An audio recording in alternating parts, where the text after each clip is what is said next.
Bonsoir à tous, merci de préférer ETélé pour vous informer. Pour se protéger contre le Covid-19, des mesures sont prises et vulgarisées. À cet effet, la conférence épiscopale a tenu une séance de travail. Plus de détails dans cette édition.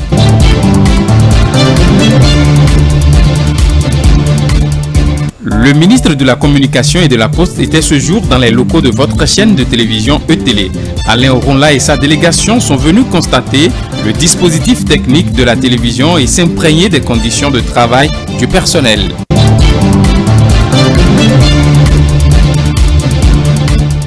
Et puis, le 20 mars est la date consacrée à la célébration de la Journée internationale de la francophonie. Pour l'édition 2020 qui coïncide avec les 50 ans de la francophonie, la secrétaire générale a livré un message. Vous aurez la substance dans cette édition.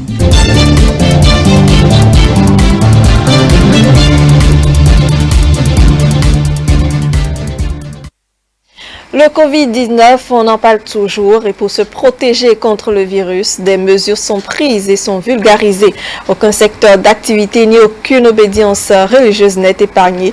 Vu la gravité de la situation, la conférence épiscopale a tenu une séance de travail dont voici les décisions.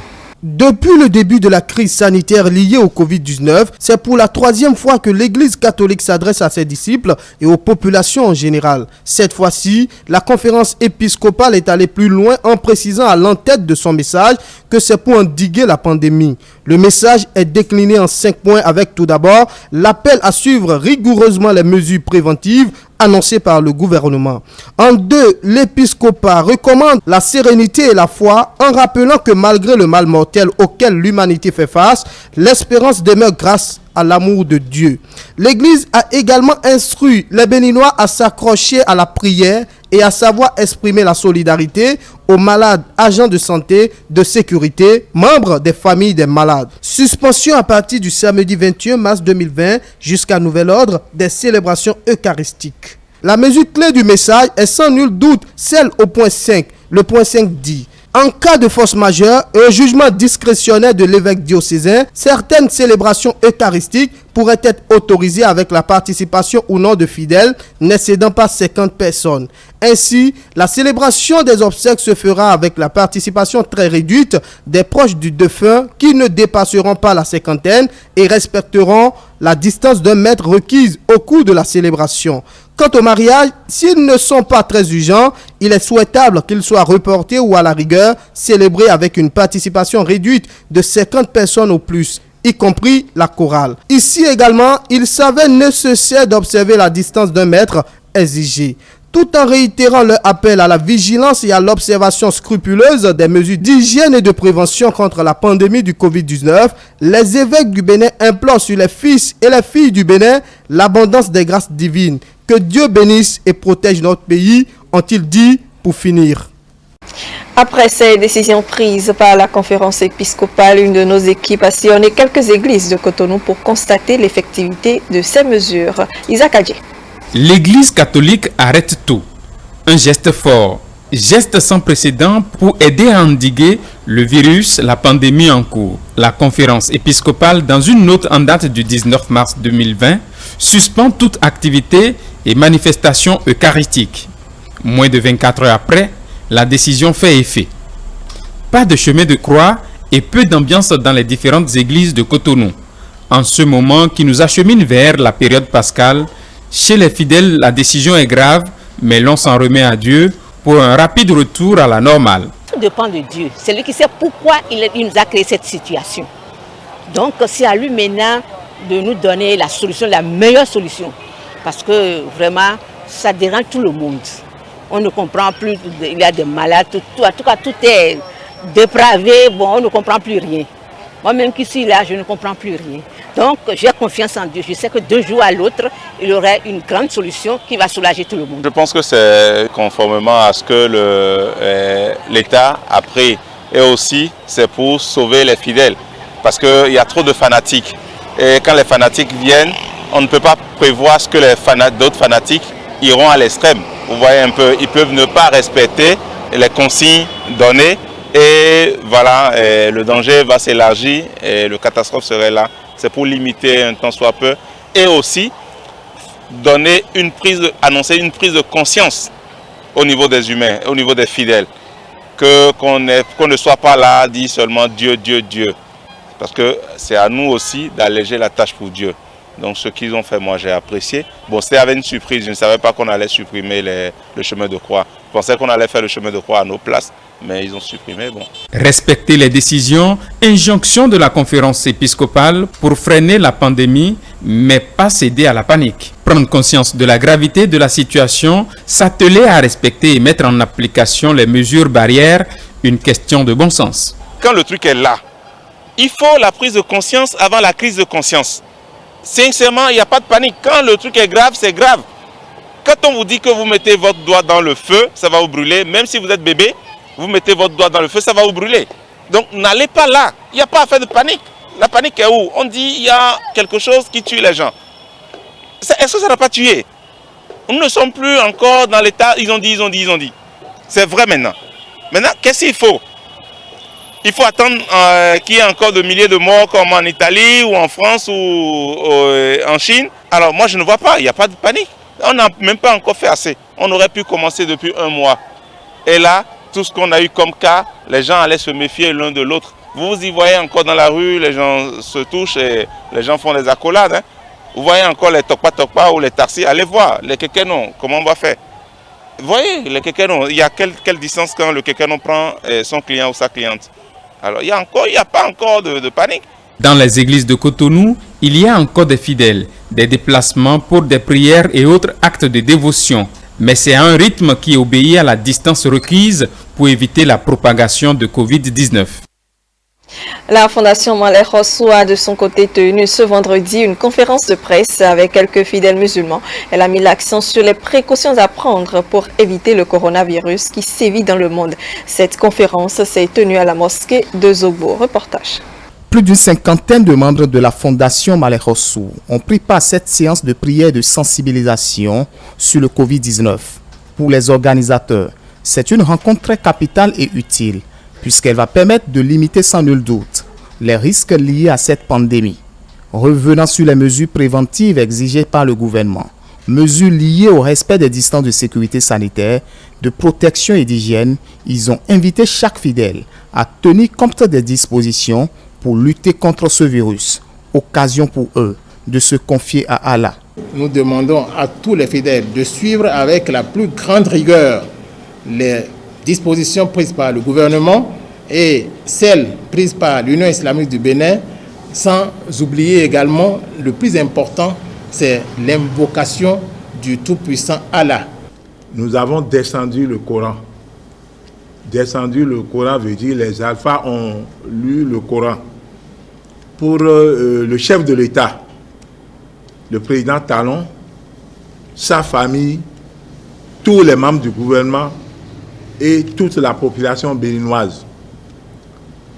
Parce que ce qui se passe, je crois que c'est seul Dieu qui peut quand même nous sauver. Mais avec le Coran, nous sommes sûrs que la maladie là va fuir le Bénin, Inch'Allah. La Fondation Malek Hossou entend étendre la sensibilisation et multiplier les prières pour endiguer la maladie.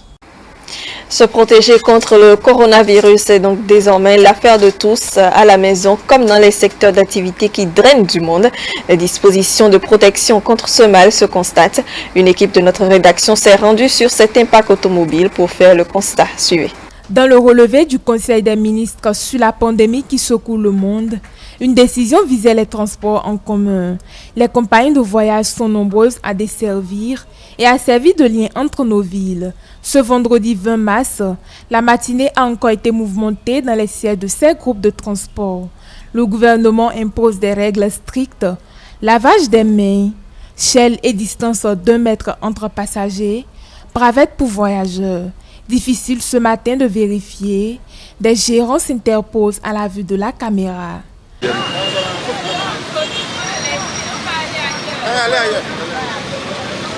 Aller ailleurs, la suite de notre exercice matinal.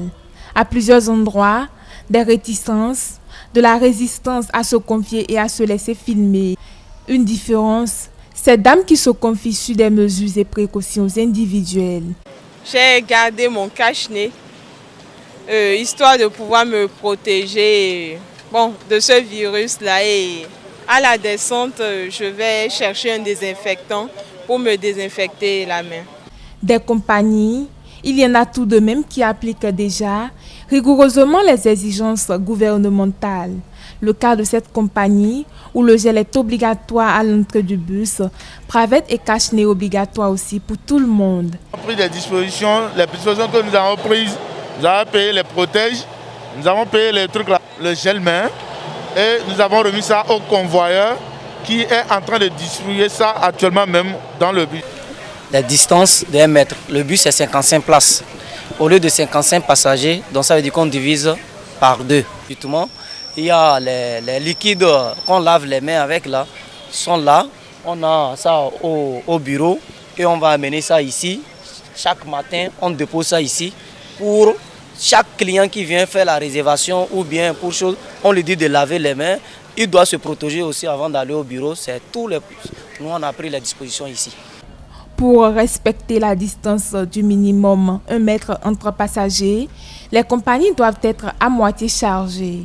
Même si ici, les agents disent respecter l'injonction, les images extérieures, elles, disent le contraire.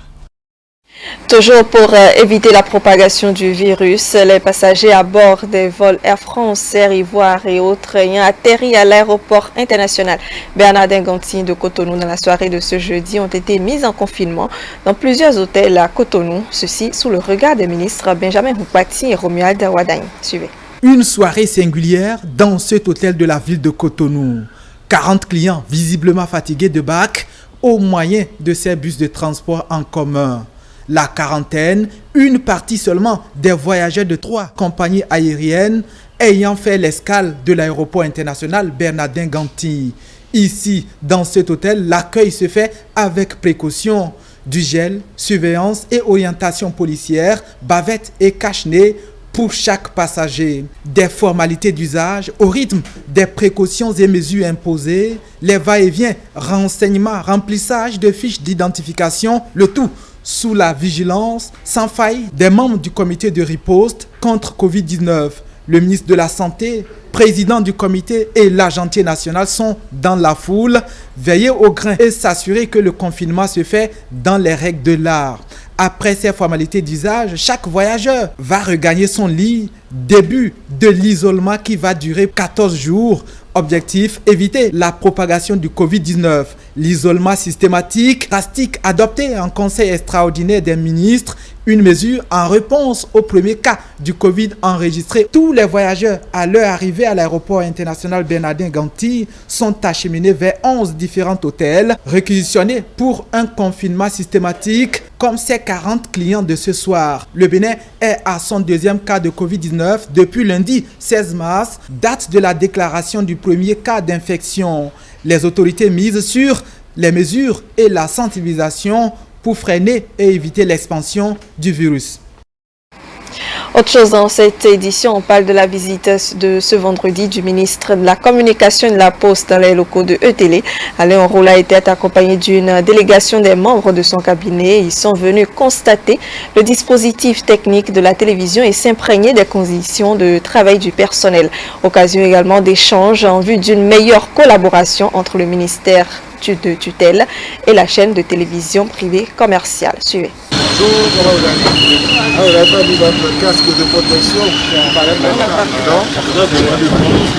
Première visite du ministre de la Communication et de la Poste avec sa délégation dans les locaux de la chaîne de télévision commerciale ETélé. Une occasion pour le porte-parole du gouvernement de prendre connaissance du dispositif technique et du fonctionnement de la télévision.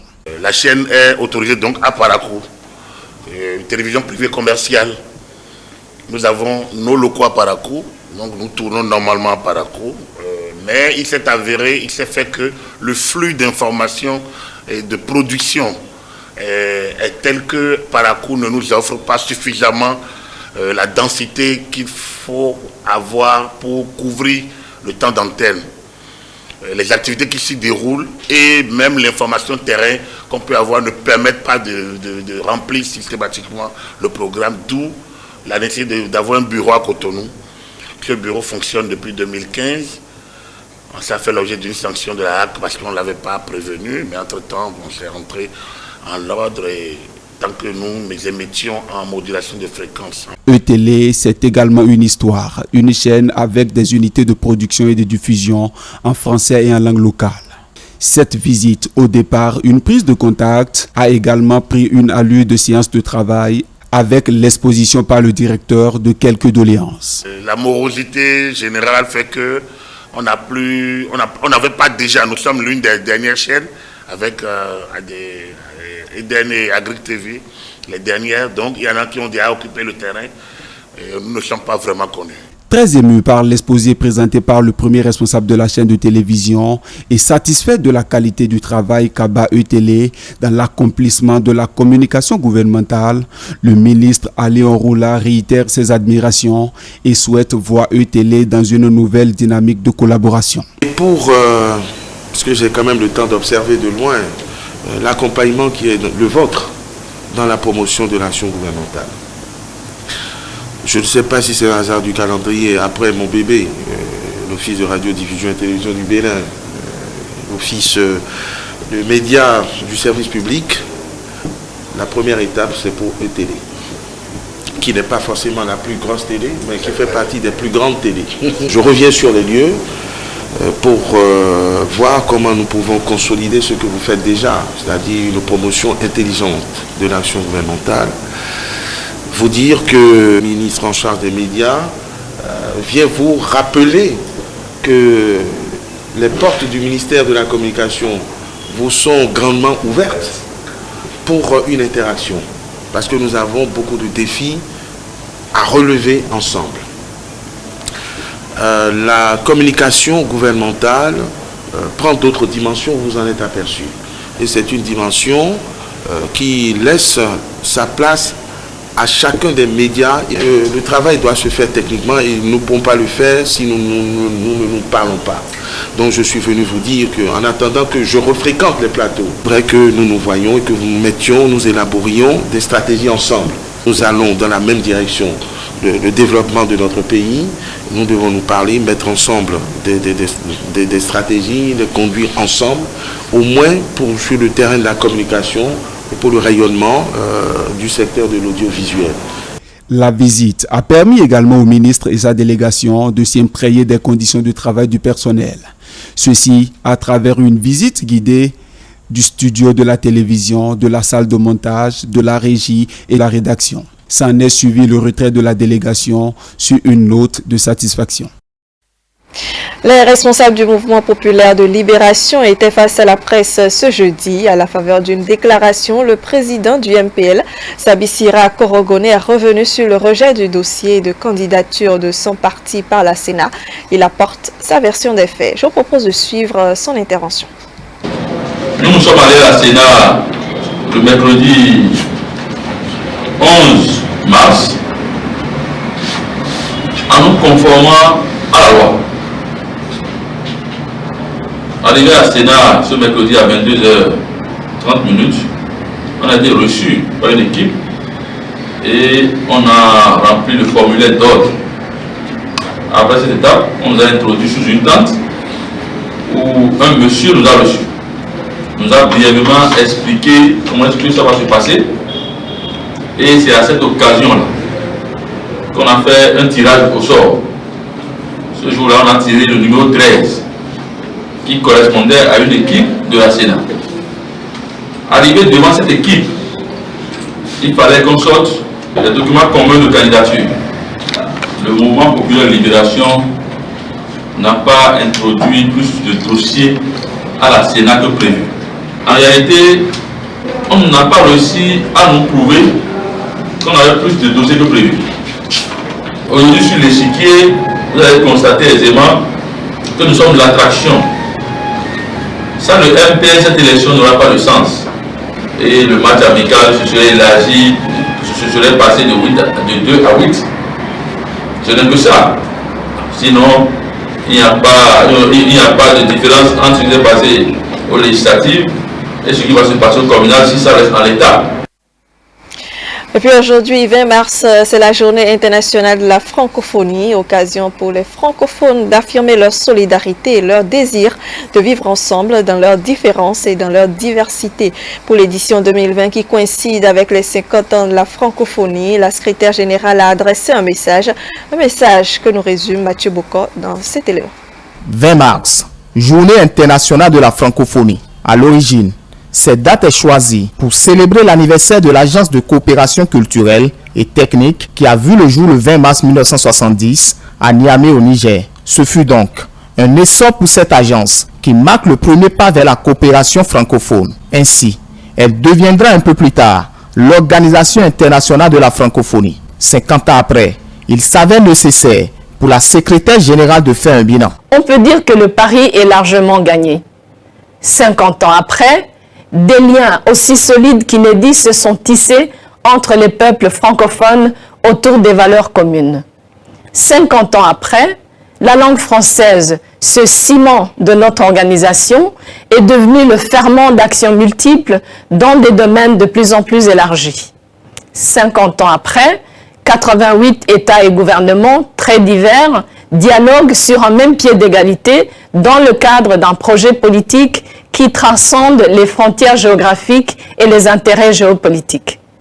Un projet dont les acquis sont certains, mais qu'il convient de redéfinir pour l'inscrire résolument dans l'avenir et lui permettre ainsi d'affronter avec succès les 50 prochaines années, au moins.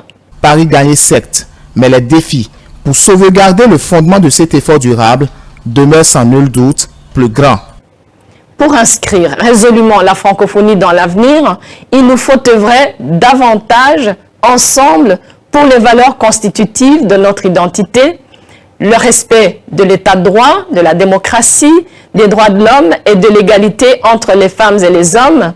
Nous voulons une organisation caractérisée par la bonne gouvernance et qui participe au bon équilibre entre tous les États membres. Il faut recentrer la coopération entre les pays autour des grands enjeux stratégiques mondiaux. L'éducation de qualité pour toutes et pour tous, la fin de la fracture numérique, la prospérité partagée et compatible avec un développement durable respectueux de la planète. L'Organisation des Nations Unies pour l'éducation, la science et la culture UNESCO et l'Organisation internationale de la francophonie OIF entendent promouvoir la culture et la langue française pour la paix et le développement durable.